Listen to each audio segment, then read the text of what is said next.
জানেন, প্রধানমন্ত্রী শেখ হাসিনা আজ রাষ্ট্রপতির কাছে পদত্যাগপত্র জমা দিয়েছেন এবং আমি তা গ্রহণ করেছি।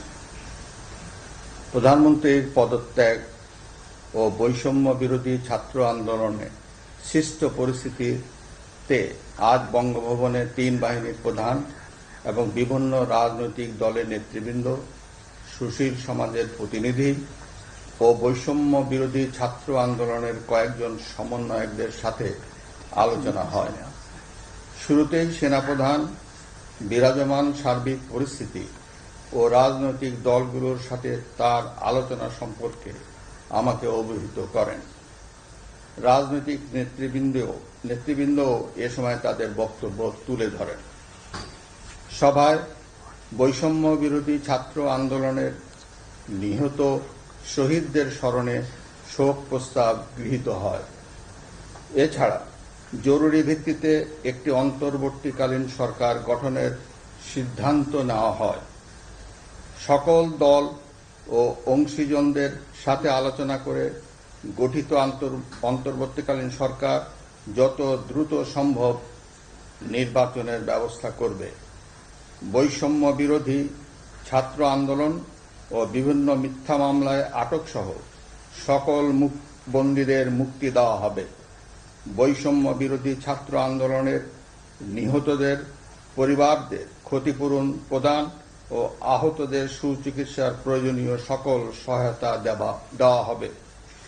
সর্বসম্মতিক্রমে বিএনপির চেয়ারপারসন বেগম খালেদা জিয়াকে মুক্তি দেওয়ার সিদ্ধান্ত নেওয়া হয়।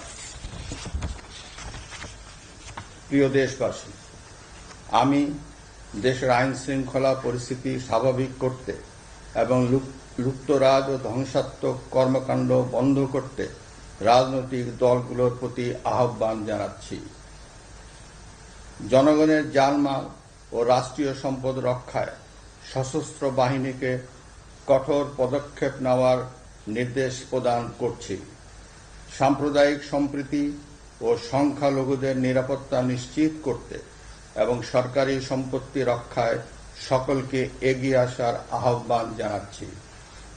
দেশের অর্থনীতি, প্রশাসন ও শিল্প কলকারখানা চালু রাখার লক্ষ্যে সকলকে কার্যকর ভূমিকা রাখার আহ্বান জানাই।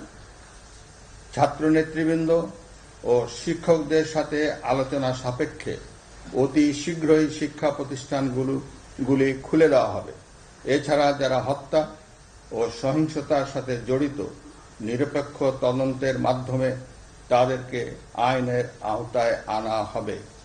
গণপ্রজাতন্ত্রী বাংলাদেশের সংবিধান অনুযায়ী অনতি বিলম্বে বর্তমান সংসদ বিলুপ্ত করা হবে। দেশের সকল অফিস আদালত আগামীকাল থেকেই স্বাভাবিকভাবেই চলবে।